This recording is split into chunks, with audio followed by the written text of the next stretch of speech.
Shalom Bapak Ibu Saudaraku yang terkasih. Malam hari ini kita akan mengadakan ibadah pertanggihan. Sebelum kita memulai, kita satukan hati kita berdoa. Kasih karunia dan damai sejahtera dari Allah Bapa kita dan dari anaknya Tuhan Yesus Kristus dan Roh Kudus menyertai saudara-saudara sekalian. Amin. Baik Bapak Ibu yang terkasih, kita akan membaca firman Tuhan yang tertulis dalam Galatia 5 ayat 16 sampai 26. Galatia 5 ayat 16 sampai 26. Mari kita perhatikan demikian firman Tuhan. Hidup menurut daging atau roh. Maksudku ialah, hiduplah oleh roh, maka kamu tidak akan menuruti keinginan daging. Sebab keinginan daging berlawanan dengan keinginan roh, dan keinginan roh berlawanan dengan keinginan daging, karena keduanya bertentangan, sehingga kamu setiap kali tidak melakukan apa yang kamu kehendaki. Akan tetapi jikalau kamu memberi dirimu dipimpin oleh roh, maka kamu tidak hidup di bawah hukum Taurat. Perbuatan daging telah nyata, yaitu percabulan, kecemaran, hawa nafsu, penyembahan berhala, sihir, perseteruan, perselisihan, iri hati, amarah, kepentingan diri sendiri, pencideraan, roh pemecah, kedengkian, kemabukan, pesta pora, dan sebagainya. Terhadap semuanya itu kuperingatkan kamu, seperti yang telah kubuat dahulu, bahwa barang siapa melakukan hal-hal yang demikian, ia tidak akan mendapat bagian dalam kerajaan Allah. Tetapi buah roh ialah kasih, sukacita, damai sejahtera, kesabaran, kemurahan, kebaikan, kesetiaan, kelemah lembutan, penguasaan diri. Tidak ada hukum yang menentang hal-hal itu. Barang siapa menjadi milik Kristus Yesus, ia telah menyalibkan daging dengan segala hawa nafsu dan keinginannya. Jikalau kita hidup oleh roh, baiklah hidup kita juga dipimpin oleh roh. Dan janganlah kita gila hormat, janganlah kita saling menantang dan saling mendengki. Demikian pembacaan firman Tuhan. Bapak Ibu Saudaraku yang terkasih, Yesus mengakhiri pelayanannya di dunia ini sebelum dia terangkat ke surga.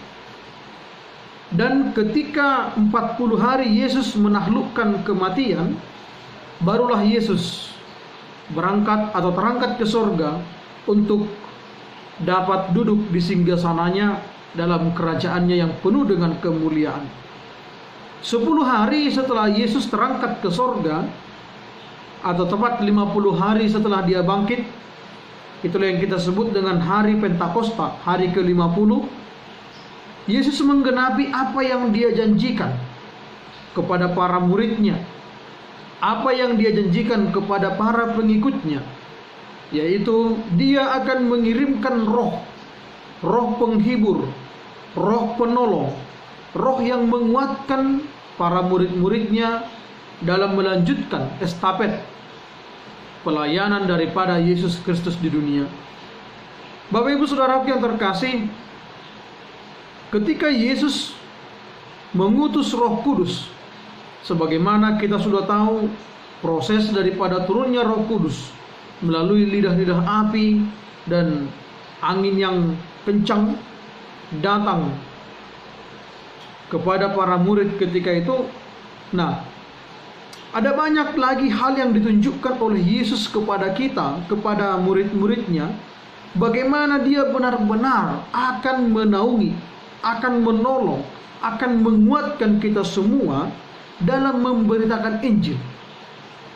Saudaraku yang terkasih, Roh Kudus yang diutus oleh Yesus itu benar-benar memberikan semangat baru, memberikan motivasi yang baru, memberikan keberanian yang baru lagi kepada para murid yang ketika itu ketakutan untuk menyatakan kebenaran firman Tuhan.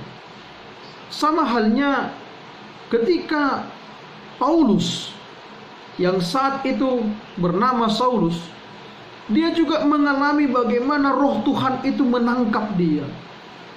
Paulus memahami, merasakan bagaimana Yesus itu melalui Roh Kudus menangkap dia dan memakai Saulus menjadi salah satu rasul yang luar biasa menyampaikan kabar sukacita. Paulus juga ditolong oleh Roh Kudus dalam menyampaikan kabar sukacita dalam misi penginjilan. Tanpa pertolongan Roh Kudus, Paulus tidak akan sanggup untuk menyampaikan Injil.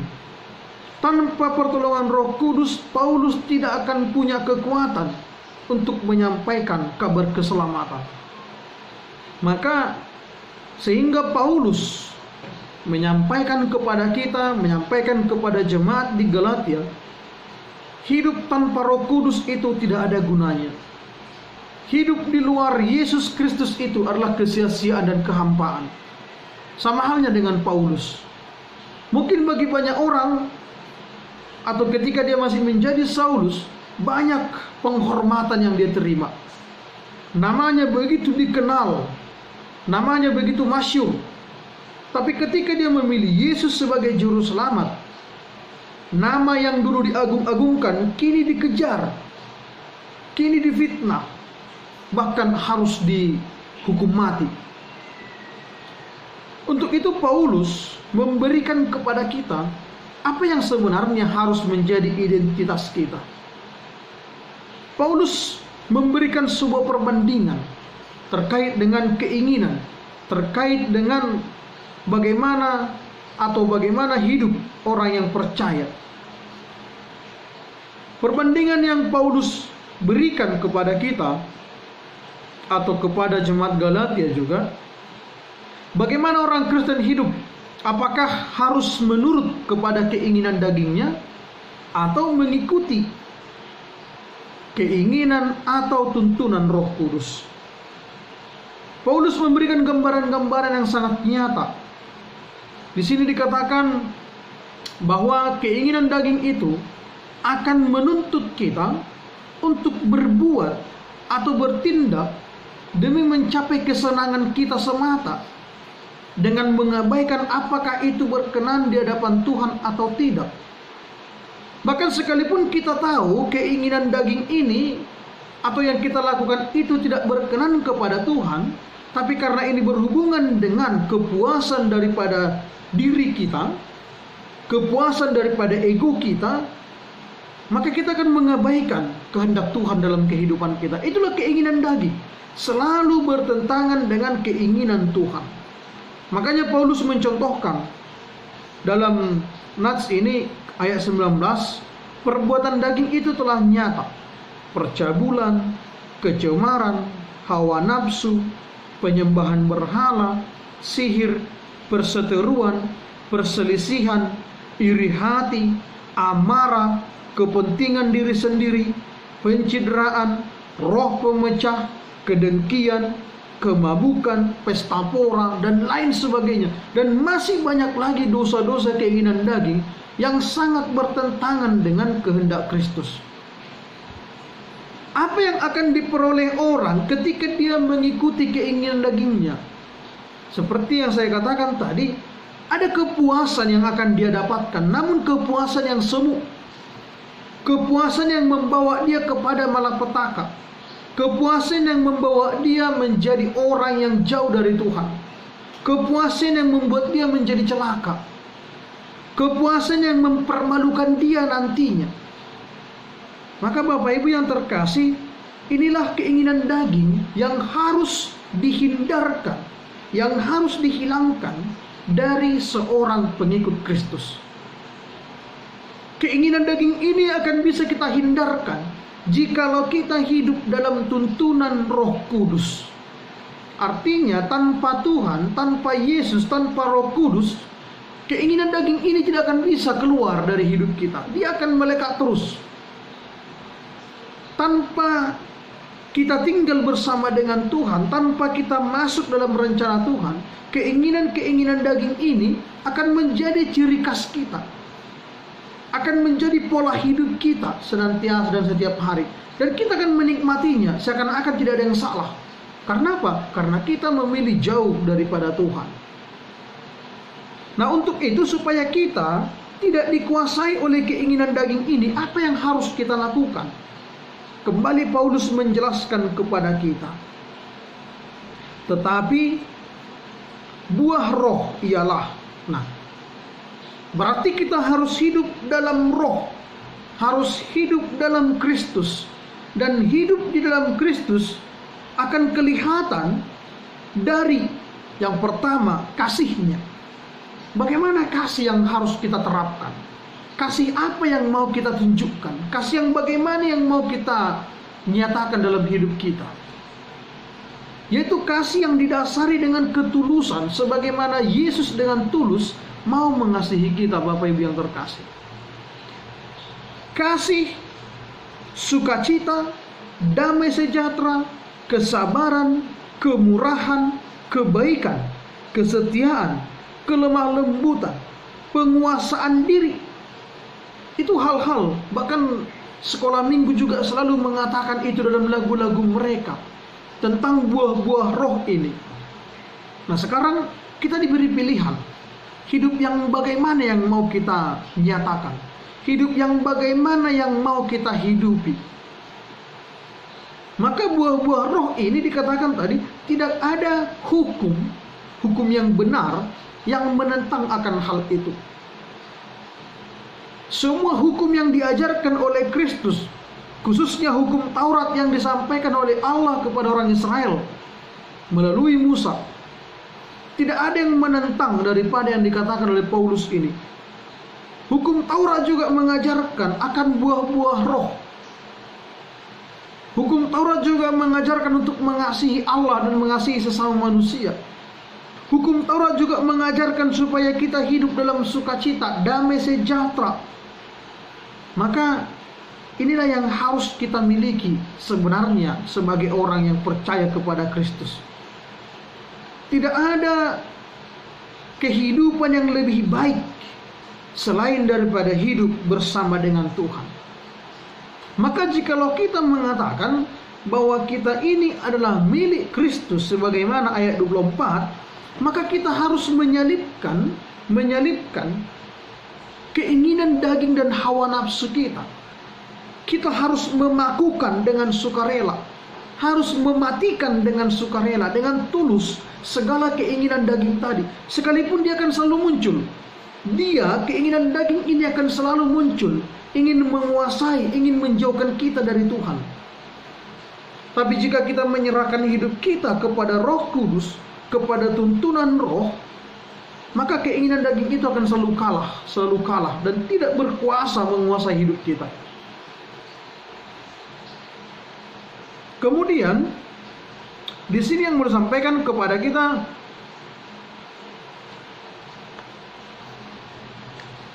hidup dalam Roh berarti kita hidup dalam pimpinan Roh Kudus. Tunduk, ada ketundukan, ada kepatuhan, ya. Segala perbuatan atau usaha yang kita lakukan semata-mata itu hanya demi kemuliaan Tuhan. Itulah yang dikatakan dengan tunduk kepada Roh Kudus.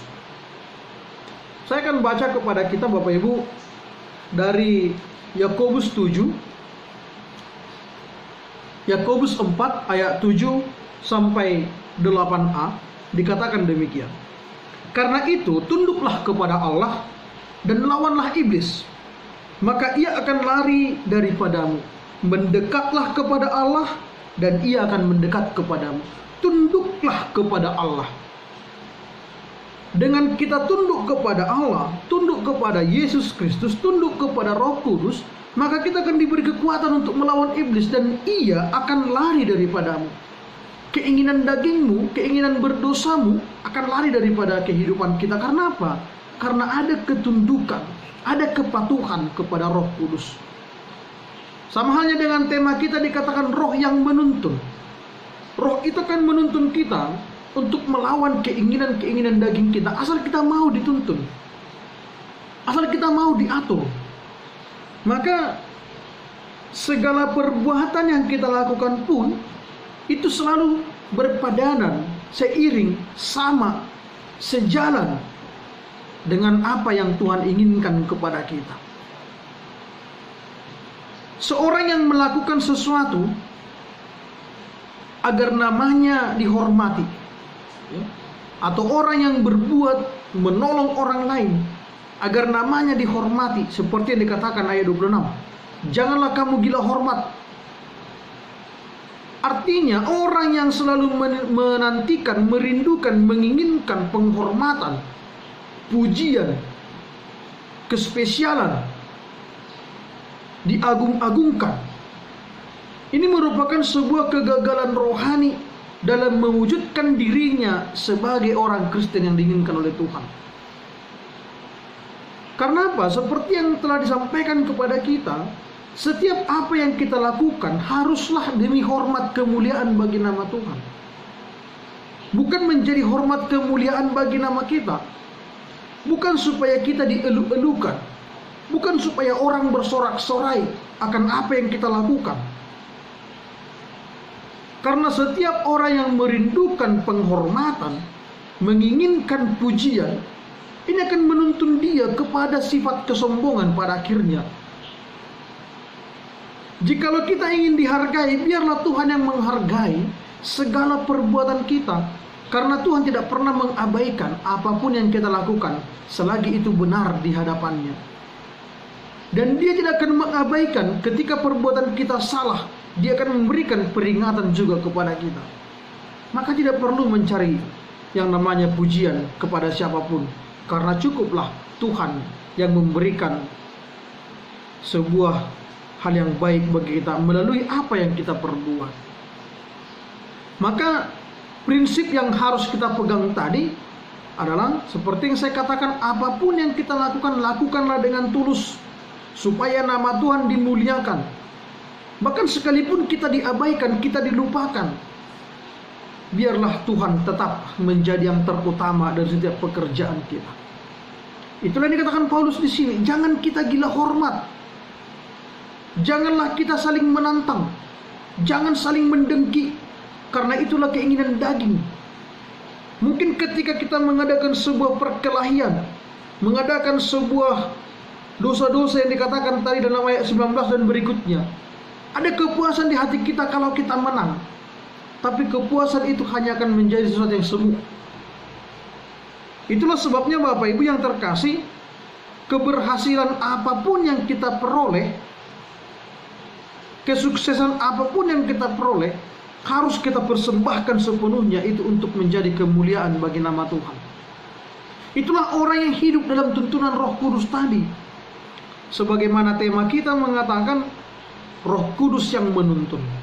Jika Roh Kudus yang menuntun dan kita mau dituntun, maka kesombongan akan menjauh dari kita. Keinginan daging ini akan luntur, hilang dan lepas dari kita. Karena apa? Setiap hari kita melatih kehidupan kita untuk benar di hadapan Tuhan.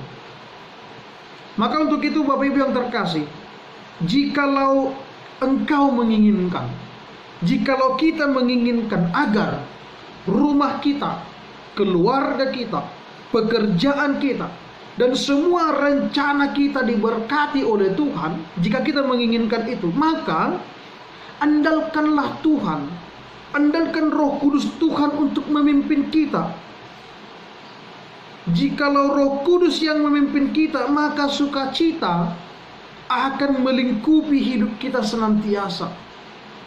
Bahkan saat kita mengalami kegagalan pun dalam rencana kita, karena Roh Kudus tetap menuntun dan menolong kita, kegagalan pun tidak akan menakutkan bagi kita.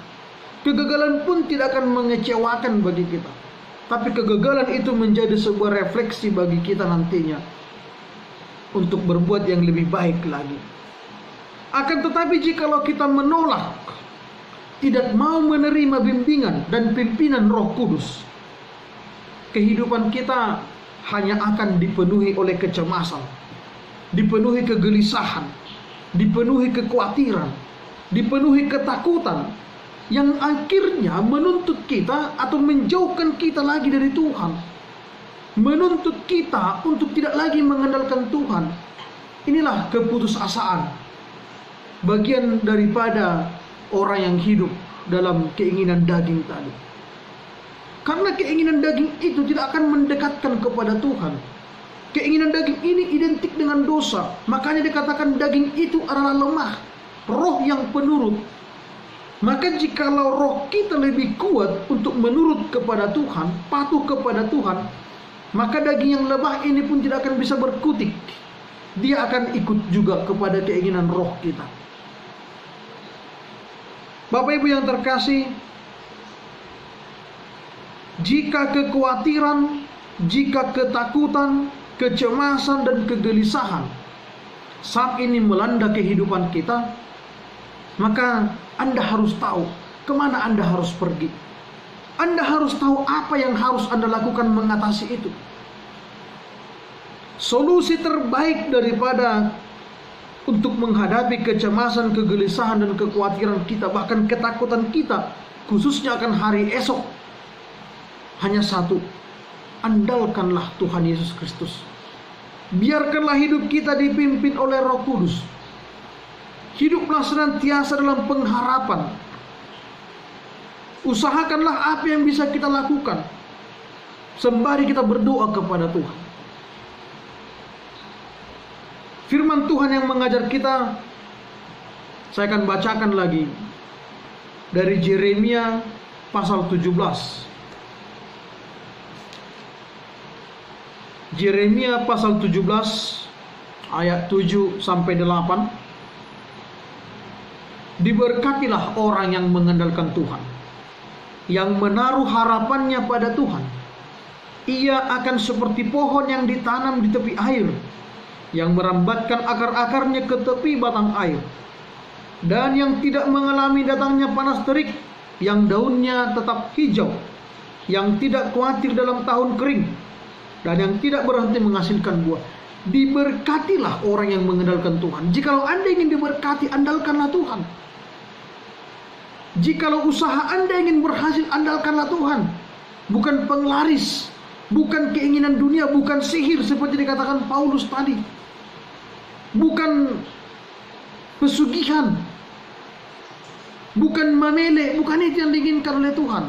Tapi andalkanlah Tuhan dan taruhlah harapanmu pada Tuhan, maka engkau akan seperti pohon yang tumbuh di tepi batang air, tidak pernah merasakan yang namanya musim kering. Kenapa? Anda hidup di tepi batang air itu.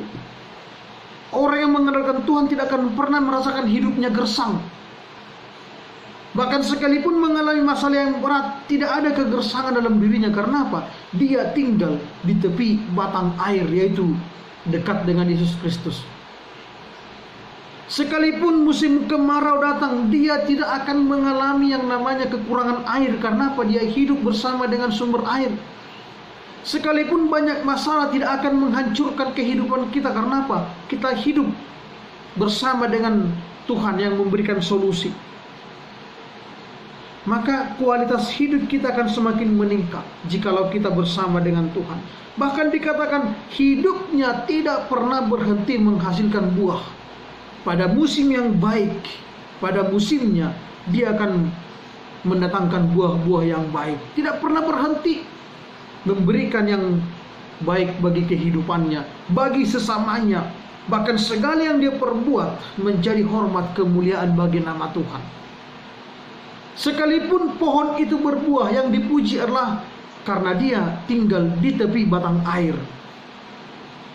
Sekalipun kita melakukan yang terbaik, yang dipuji adalah Tuhannya karena kita hidup bersama dengan Tuhan.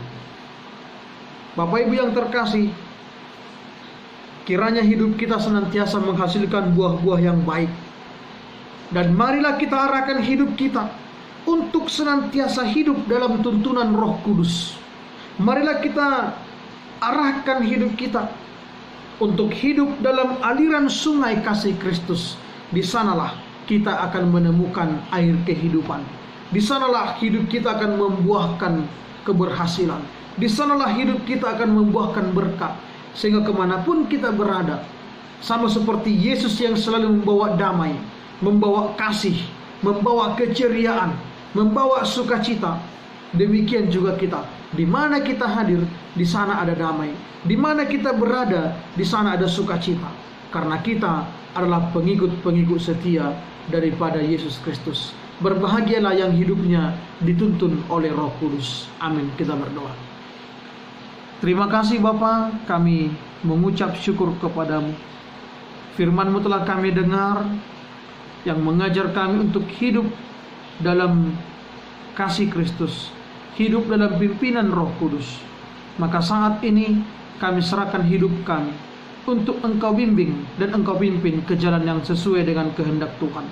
Karena kami tahu dan percaya bersama dengan Tuhan kami akan merasakan sukacita, bahkan sukacita yang kekal, yang tidak dapat dibeli dengan harga apapun, tidak dapat dikalahkan oleh siapapun.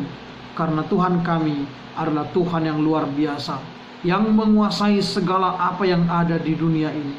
Maka kami serahkan hidup kami dalam tuntunan dan bimbingan Roh Kudus. Di dalam nama Yesus Kristus, biarlah firman-Mu menjadi kehidupan dan bekal bagi kami. Amin.